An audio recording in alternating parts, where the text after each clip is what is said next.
Very carefully, we're going to scoot this chair into position.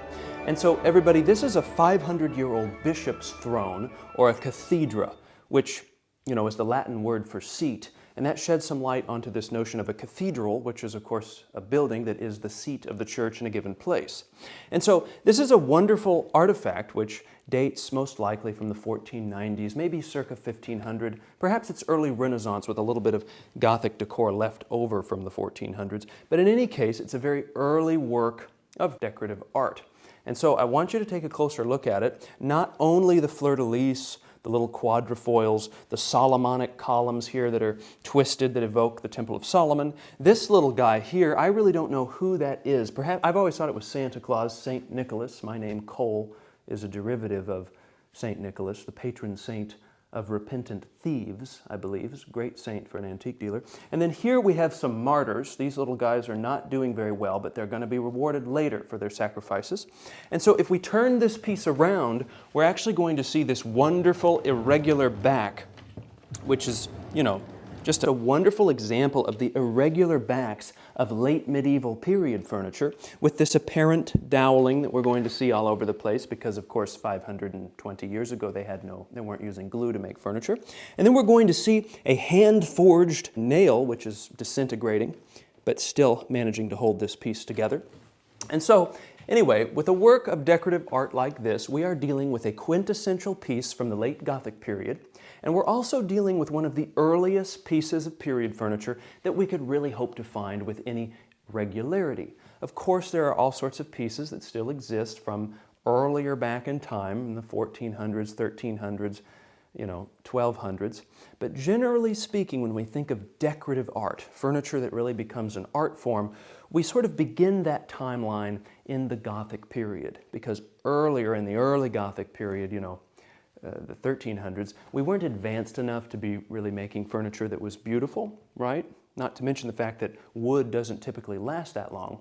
So it's generally here in the late 1400s that we start finding pieces which begin that timeline of furniture as a true decorative art.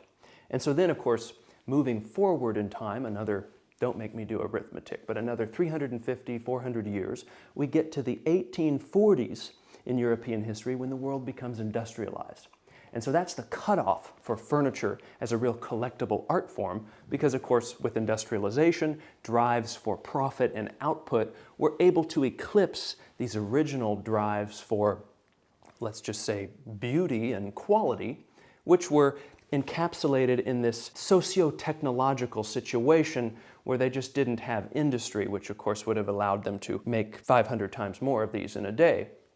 But anyway, what I'm really trying to do is open you up to the overarching goal of this channel and any of the discussions we're going to have on these particular pieces, which is to really shed light on the difference between pre-industrial period furniture, furniture from the past that is art, and then everything else, generally post-1840, that makes up 99.9% of the stuff out there that we ambiguously qualify as an antique.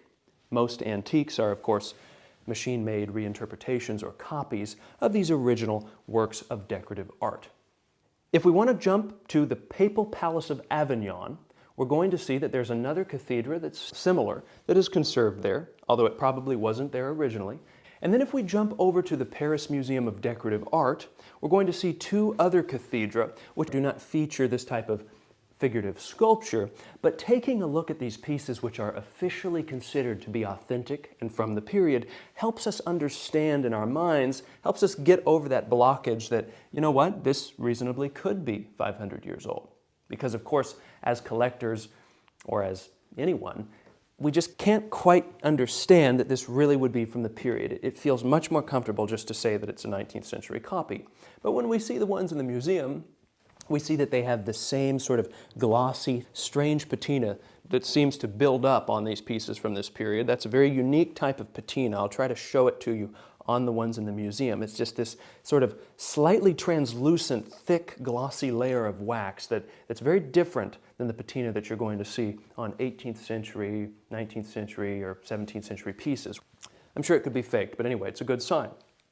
Now, the ones in the museum here really just feature Gothic tracery, some linen fold motifs. They're much more to the tune of just the standard Gothic period, whereas this one, as we've said, features this wonderful figurative sculpture, which might lead us to believe that it dates a little bit closer to the early Renaissance than the true Gothic period. But anyway, we really see that most of its decor is tethered to the Gothic period, with these lovely crockets that are built out of this foliage, these oak leaves, typical of the Gothic period. We've got these quadrifoils everywhere. We have the fleur-de-lis here in this wonderful checkering on the panels. And then we also have these spiraled columns, which are often called Solomonic columns, for how they evoke the Temple of Solomon. And of course, we have some more foliage here. And anyway, we really have quite a wonderful example of high Gothic style of a Gothic period piece. And I wanted to show it to you to preserve a digital trace of it online. And after so many experts have come through the house and told me, hey, you should be careful with that thing that all of you guys are sliding around for parties because it's an authentic piece, I thought, you know, right under my nose all of these years, there was a wonderful video-worthy piece that I hope you will all enjoy, you know, taking a closer look at. And if you do enjoy these videos, if you'd like to support the endeavor of creating an online video library of all of the pieces that I encounter, please subscribe to the channel, please like the videos, it would be much appreciated. And as usual, I thank you all very much for your time. Notice is that underneath there's quite a lot of spiders, spider skeletons actually. I have a whole colony now in Kansas City of this exact spider, which definitely was not there before this operation began. So.